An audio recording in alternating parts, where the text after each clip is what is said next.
మోకాల నొప్పులకు ఎటువంటి సర్జరీ లేకుండా ఎపియాన్ పెయిన్ క్లినిక్ అందిస్తున్న అత్యాధునిక చికిత్స. నమస్తే అమ్మా. నమస్తే అమ్మా. అమ్మ, ఆలయాలకి వెళ్ళేటప్పుడు ఉమ్, కొంతమందికి నెగిటివ్ ఆలోచనలు వస్తాయంటమ్మా. ఉమ్. అవి తప్ప అంటే నేను ఏమన్నా తప్పు చేస్తున్నానా, ఇదే దీనివల్ల ఏమన్నా దోషమా, అసలు నేను దేవుడి దగ్గరికి వెళ్ళేటప్పుడు నాకు నెగిటివ్ ఆలోచనలు ఎందుకు వస్తున్నాయి అని చాలా మంది అడుగుతా ఉన్నారమ్మా. అంతే కదమ్మా.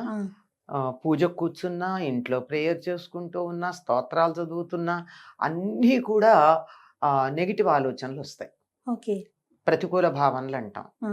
ఇవి రెండు రకాలుగా కొన్ని కారణాలుగా వస్తాయి. ఒకటి ఏమిటంటే నేనేదో చేయకూడనిది చేశానేమో అని కొంచెం రియలైజేషన్ ఉంటే, అది ఎవరికి, ఈ కాలంలో యువతరంలో ఉన్న వాళ్ళకి సన్మార్గంలో వెళ్ళాలనే ఆలోచన ఉంటే నేనేమన్నా తప్పు చేస్తున్నానేమో అని. ఎలా ఉంటాయంటే అక్కడో చదువుతారు, స్నానం చేశాక గుడికి వెళ్ళేటప్పుడు శుభ్రమైన బట్టలు ఉండాలి, బాగుంది. అయ్యో నేను అయ్యాక విప్పిన బట్టలు ముట్టుకున్నాను కదా,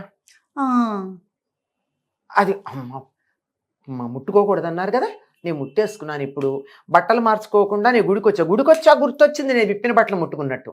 ఓకే. అది లేదు, కట్టుకునే బట్టలు తీసి బీరువాలోంచి మంచం మీద వేసా. ఓహో.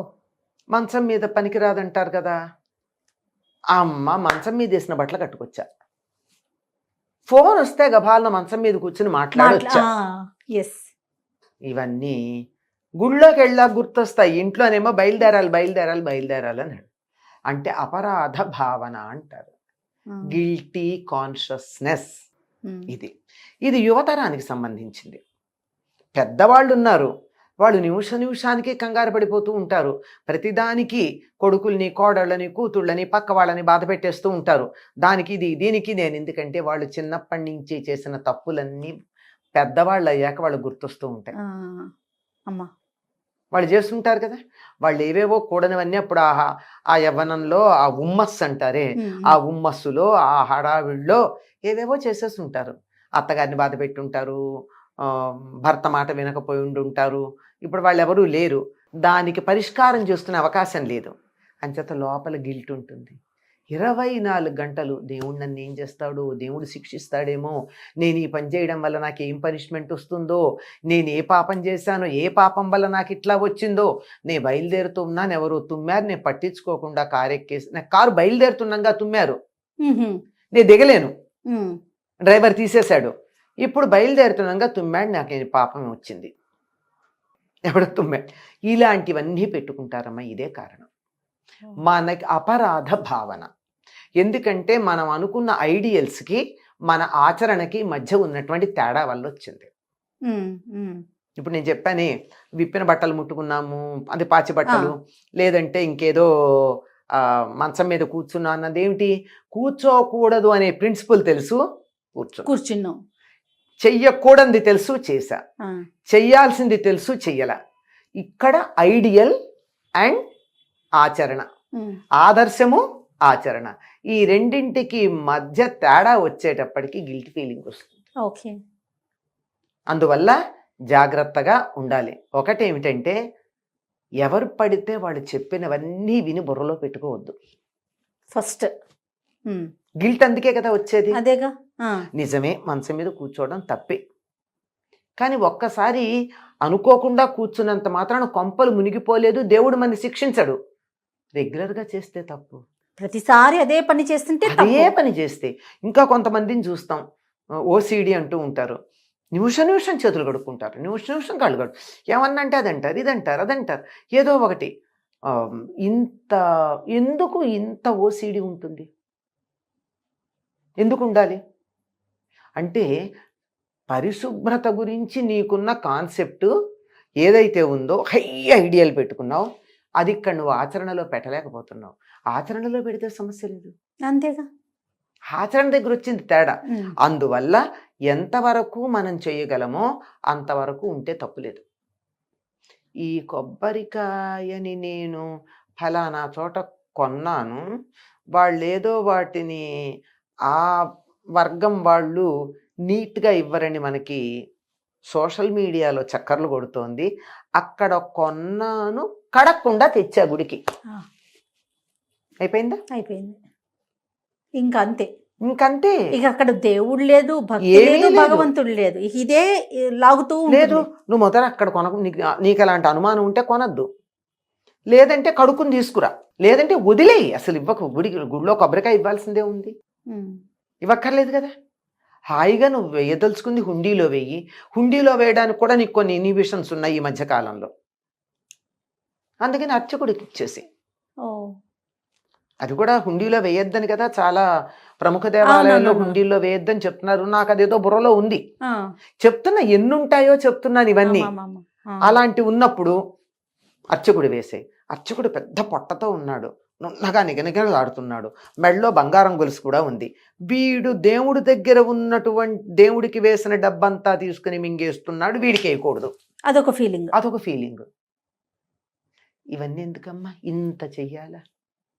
ఇవేమీ వద్దు. ఒక్క రూపాయి వేయి, వాడేం బాగుపడ్డు.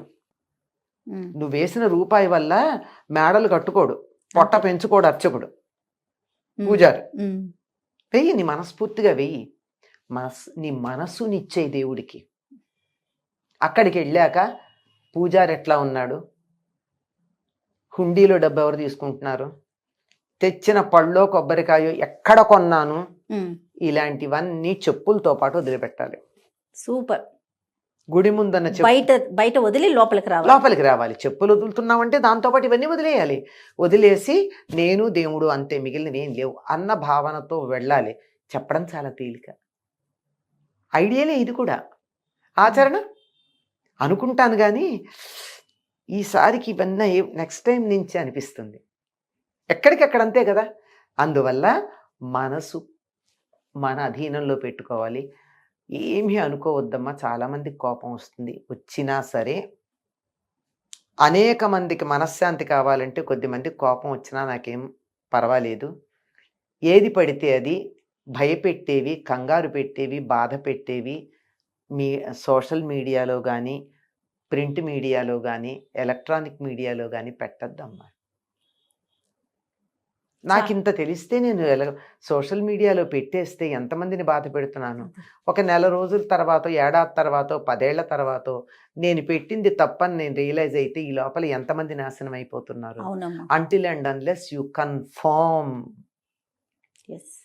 అది కూడా ఎట్లా, అందులో ముఖ్యంగా ఆధ్యాత్మిక విషయాలు పెద్దలను అడిగి, గ్రంథాలు చదివి, రిఫర్ చేసి, క్లారిఫై చేసి పెట్టండి. ఇది ఇలా బాధపడే వాళ్ళందరి తరఫున నేను రిక్వెస్ట్ చేస్తున్నది. తప్పకుండా అమ్మా. అంతేగాని అద్భుతమైన మాట ఇది.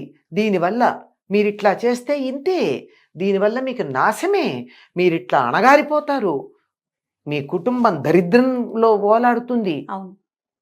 పైకి రానే, ఇలాంటి మాటలన్నీ ఎందుకమ్మా. దాని బదులు మీరు ఇట్లా చెయ్యండి బాగుంటుంది అని చెప్పండి. రైట్. అది కూడా ప్రాక్టికల్గా చెప్పండి. ఇప్పుడు ఒక సనాతనమైనటువంటి నైష్ఠికుడైనటువంటి ఉద్యోగం చేయకుండా వేదాన్నే నమ్ముకుని ఉండేటటువంటి బ్రాహ్మణుడు పాటించినటువంటి నియమాలన్నీ అందరూ పాటించగలరా? అది వాళ్ళకి సంబంధించి. అంతే కదా. ఆడవాళ్ళకి సంబంధించిన నియమాలు వేరు, మగవాళ్ళకి సంబంధించిన నియమాలు వేరు, చదువుకునే వాళ్ళకి సంబంధించిన నియమాలు వేరు, ఉద్యోగస్తులకు సంబంధించిన నియమాలు వేరు, ఆడవాళ్ళకు కూడా బాలింతలకు వేరు, గర్భవతులకు వేరు, ఇన్నున్నాయే.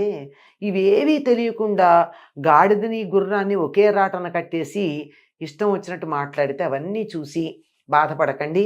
ఎవరైతే మేము పూజ కూర్చున్నా, దేవుడి దగ్గరికి వెళ్ళినా మాకు నెగిటివ్ ఆలోచనలు వస్తున్నాయి అని అనుకుంటున్నారో వాళ్ళందరూ కూడా అందరు చెప్పిన వదిలేసి మీ అమ్మా నాన్న చెప్పింది, మీ అంతరాత్మ చెప్పింది వినండి, సుఖపడతారు. చాలా సంతోషం అమ్మా.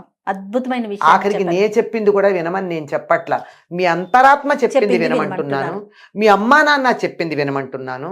మీకు ఎప్పటి నుంచో మీ కుటుంబంలో అనుసరిస్తూ వచ్చిన పద్ధతులు ఫాలో అవ్వమని చెప్తున్నాను. అందులో ఏదన్నా మీరు చదువుకుని సైన్స్కి వ్యతిరేకంగా ఉంది అని అనిపిస్తే అప్పుడు ఆలోచించండి, అప్పటిదాకా అక్కర్లేదు. తప్పకుండా. నమస్తే.